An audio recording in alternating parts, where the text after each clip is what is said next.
This is Kerema, one of the most remote towns in one of the most remote countries on earth, Papua New Guinea. This forgotten capital of the Gulf province has been dislocated from the outside world for more than a decade. Cut off by a mere 67 kilometers from the nearest town Malalua, which connects to Papua New Guinea's capital, Port Moresby. This is the story of a road, but it's not just about the road.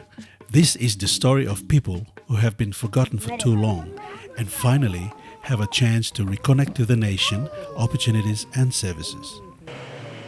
The road was rendered impossible by years of neglect, torrential rains, flooding, swampy conditions and jungle overgrowth. This passage was the Gulf province's lifeline.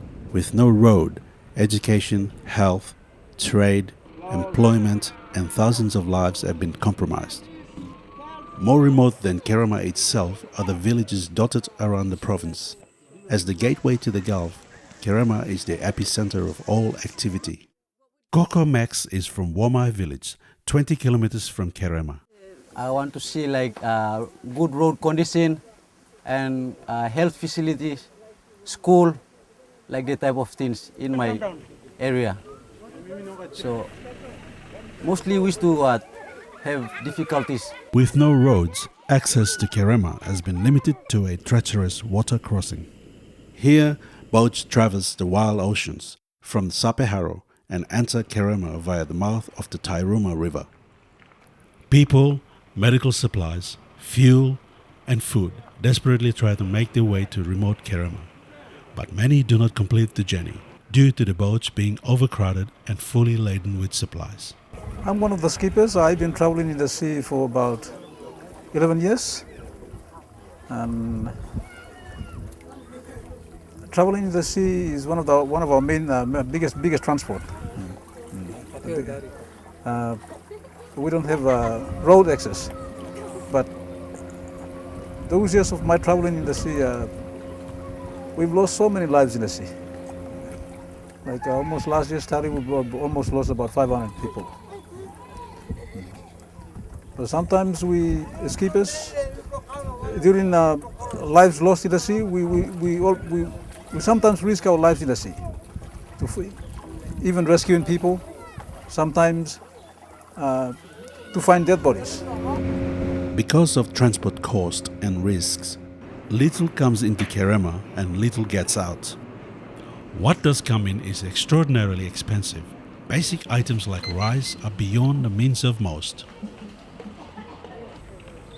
Despite the region being a national hub for high-demand produce like betel nut, sago, pineapples and fish, there are few avenues for the villagers to sell their produce. Koko Max's village relies on sago and betel nut for their livelihood. So we Gulf people used to get very hard or difficult to go to Port Moresby to sell our goods and everything. Cash crops like betel nuts. Mainly betel nut is our cash crop in our province. The combination of high prices and low incomes has led to the perilously poor living conditions for citizens living in Kerema and beyond. Like Mokoa from Opawa village, a mother of four who comes to Kerema to sell her produce. We used to come to Kerema town to sell our good do our market in Kerema town. Garden foods, betel nuts, and our main cash crop is sago. We used to come and sell those things at the market. We get small money, and we used to come and buy things from the stores in this town. So the money we get from the market is not big. And we used to come and spend more expenses on this food from the store. Sometimes when I sell my cash crops at the market, if I get little money, it's very hard for me to look after my children. Ken runs the only company based in Kerema and is the town's largest employer. He runs a fuel company bringing in much needed diesel supplies and Yana farm. He struggles with both. So road is a hindrance to my further development of this farm, where I want to sell my produce. Sometimes when road is not good, they rotten away. so I lose money. When sea is rough, that means we have to risk our life, and sometimes our dinghy capsizes due to bad weather and rough sea, and we lose everything in the sea, and I lose my income, and I make loss. So important thing is we want the road to be constructed. My future planning of this farm is that we are going to put a hydro and a furniture workshop, and then we employ the village people and create employment for them. When the road opens, then easily we can take those things for market in Port Moresby and other places. Kerema's electricity is dependent on small dinghies laden with almost a ton of diesel, which negotiate the dangerous waters to reach Kerema. Diesel barrels are thrown overboard for Cairns employers to wade out and pick up the fuel. Sometimes the sea is very rough, and we risk our life to go and bring the drums just to come and give the service to the town, and power can be on. And sometimes when the dinghy is capsized because of the rough seas, we leave the drum in the open sea. When diesel doesn't arrive, Kerema has no electricity. Its remoteness has rendered the Gulf one of the least developed provinces in the country. Here, almost 1 in 5 children die before their 5th birthday. The average Gulf citizen lives to around 47 years old. Women and children bear the biggest burden of not having a road.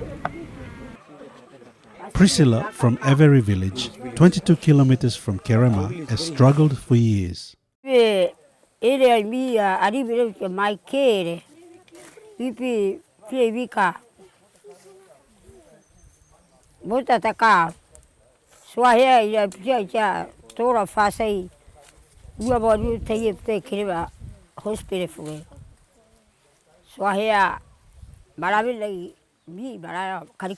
Overall from Womaya village has struggled to educate her children. High school war or primary war ari so hatiri taraka usire so taraka ka biri mbora 35 pi buri haruka usire titai karikara ari so ari houta ipiri hoi ka hirere ari ti devia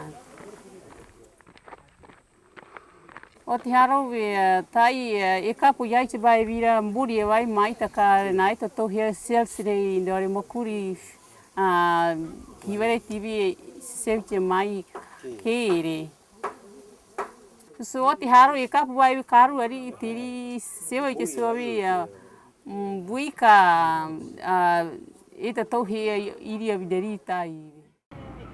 In sleepy Kerema, the busiest place in town is the hospital. Throughout the morning, villagers trek long distance into town to see the doctors. Joseph Ani from Womaya village waited a week before making the 20-kilometer hop into town.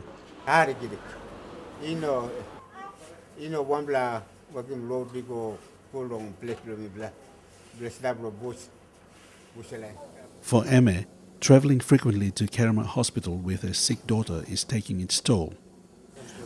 Yeah, it's difficult. I used to spend transport for money, 10 kina. Going to the village is 5 kina, come to Kerema is 5 kina, that's 10 kina. Because my small daughter is very sick, she is always problem with blood. Every time I come to the hospital, transfer her with blood, go to the village, stay 3 or 2 months, I come back again. They transfer the blood again. It's now about 5 years.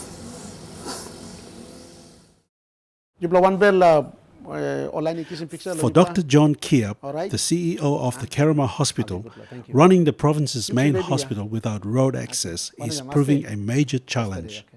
We don't have a bank to start off with. There's no school, there's no proper school here. And there's not much or many shops here that can provide varieties and good refrigerated goods and vegetables. So in this kind of a place, doctors in the past have not lasted long.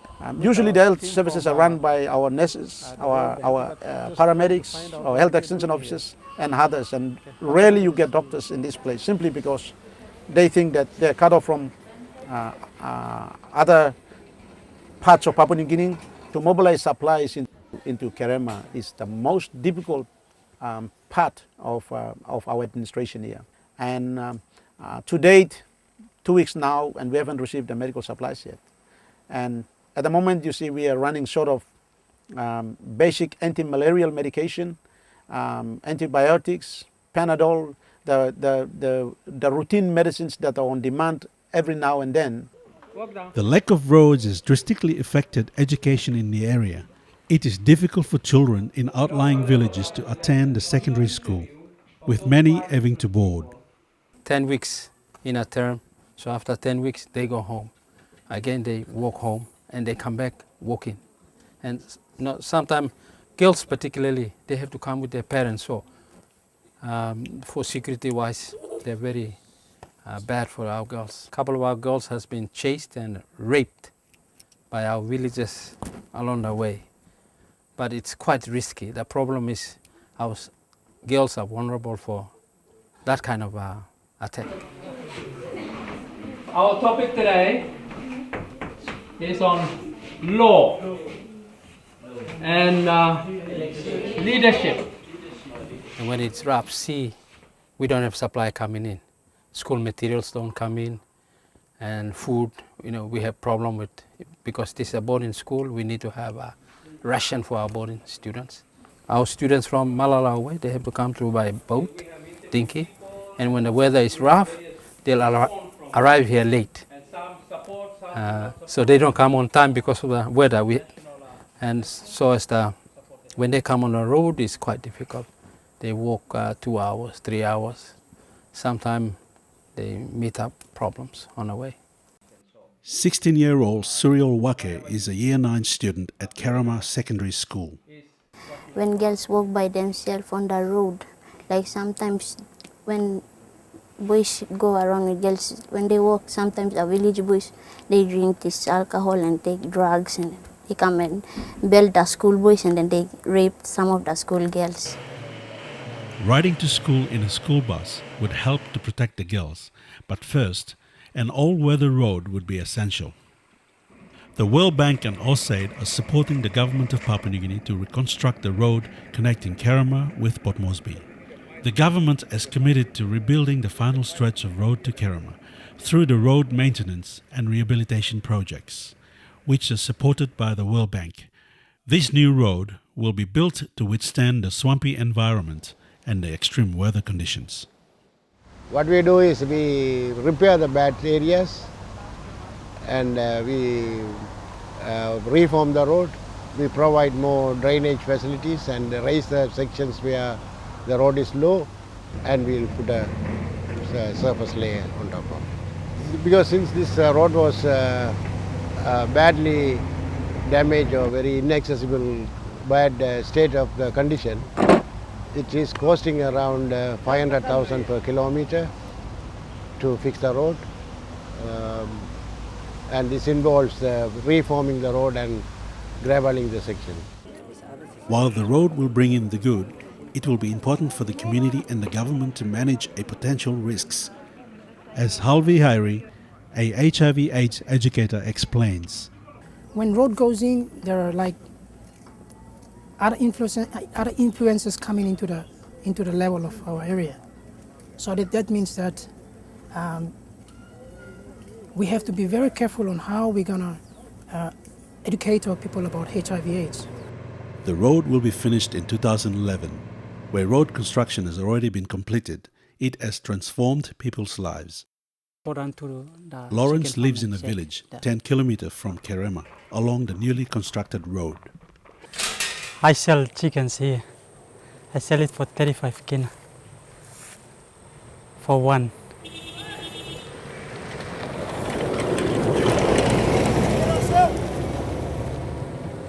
We made a lot of money. People traveling on the vehicles, and when they see the notice on the side of the road, they just stop there, go down. There's only one chicken left here. all the chicken corn. I want to be a teacher, so maybe next year or after next year I want to go to teachers college. Ihu village is 10 kilometers from Kerema and home to Mona, a mother of 5. The new road has helped both Mona and her family sell their produce at the market and make more money. It has helped them to overcome many of the obstacles that existed before.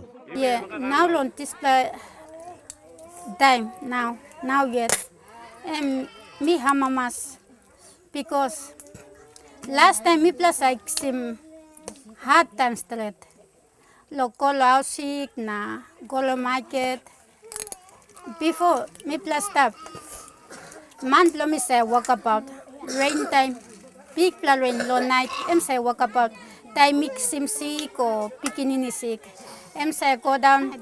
Sim car long Kerema tam housing car. Say come on top. Night me plus up.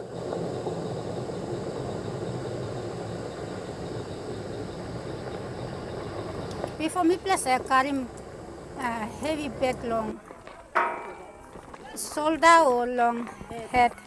Me plus I carry him go down market. Up in me plus I walk about come and up again.